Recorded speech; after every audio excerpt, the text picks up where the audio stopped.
Hi guys, my name's Sid. Today I'm going to be making a sun catcher. It is a latte kind of cappuccino that I designed. Here it is. You can see it. It's up on my Etsy store. I actually already sold the original. I got another order in just yesterday, and so I'm going to be making this one from scratch. I have to pick up a little bit of glass. I'm going to redesign it. I'm going to solder it up and ship it out. So come along with me as I do that. You can see my wife and daughter here. They came along with me and made the whole time a lot more fun. I was going through the glass here. Hobby Lobby actually has a decent selection when it comes to stained glass, and I was able to find some that really matched Jinx's hairstyle. Jinx from Arcane, I'm actually making her in an upcoming piece, so I went ahead and got that. Here you can see that I'm going through my past design. Did it on paper, so now I'm doing it digitally, just so that in the future I can replicate it, because when you work on a design, you'll see in a second you have to cut it out, and so you really need a new one every time.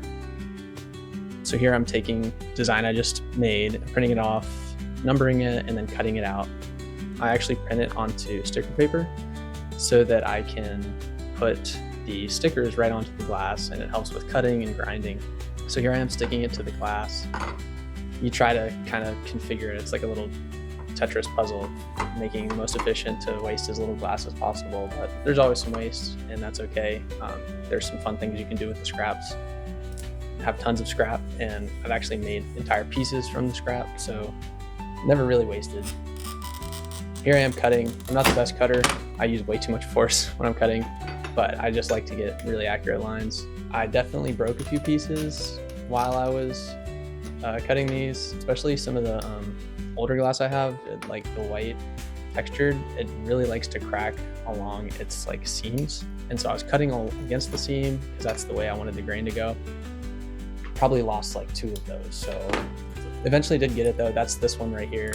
It's that kind of like milky colored glass, very brittle, but I did eventually get it. I had to do a lot of extra grinding because I couldn't make the cut as deep as I wanted without just completely breaking the glass. Here I am at the grinder. I have a little makeshift dripper set up to keep the grinder wet on grinding. Lots of grinding. Definitely is a loud and long part of the process, but satisfying. This is where the stickers really come into play, because you have the sticker guidelines still stuck on there even with getting wet. They're made out of vinyl, so it doesn't get wet and mushy like paper would, and I can get the grinder right to that line of the paper to get really accurate pieces so when I put it all together. Yeah, so here I am. I've taken the pieces, I printed off another copy of my pattern, and I put it down on the workbench, and then I actually put my glass on top of it. But I wrap all the glass in copper foil, and that allows the lead that that I'm putting on right now, the lead to stick to the glass, is why you see that copper, but all that's going to be covered over with lead. And the flux allows the copper and the lead to bind to each other, and it just helps the whole thing goes more smoothly. Yeah, what I'm doing right now is like super dangerous. I don't recommend it. Also, I'm not wearing gloves. Also not recommended. Yeah, I just was like, this is the first time I've filmed while I was doing stuff, and like I had to go back and forth from the camera, so learn from my mistakes. Don't do this at home. It's not great handling lead without gloves on, but I'll be all right. I am all right. This is after the fact, so I survived.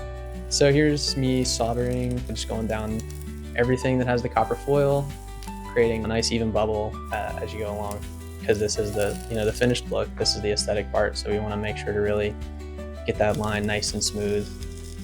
I did this one a little differently. I'm outlining it with what's called overcame or hobbycame, and instead of using copper along the outside, I'm using like a preformed lead strip, and that really gives you more of a professional like finished look. So I didn't copper foil the outside edge. It's a little more tedious, but it keeps me from having to like scrape the copper away on the outside layer. So that's what I'm doing now. You can see I've got that hobbycame attached. I'm actually soldering it to one of the interior solder lines, wrap it the whole way around, and then we solder it to the inside lines, and it becomes solid as a rock. You can throw this thing around. Wouldn't advise it, but like it's pretty strong. All right, now we're doing patina. So, sometimes people like it better when it's the shiny look.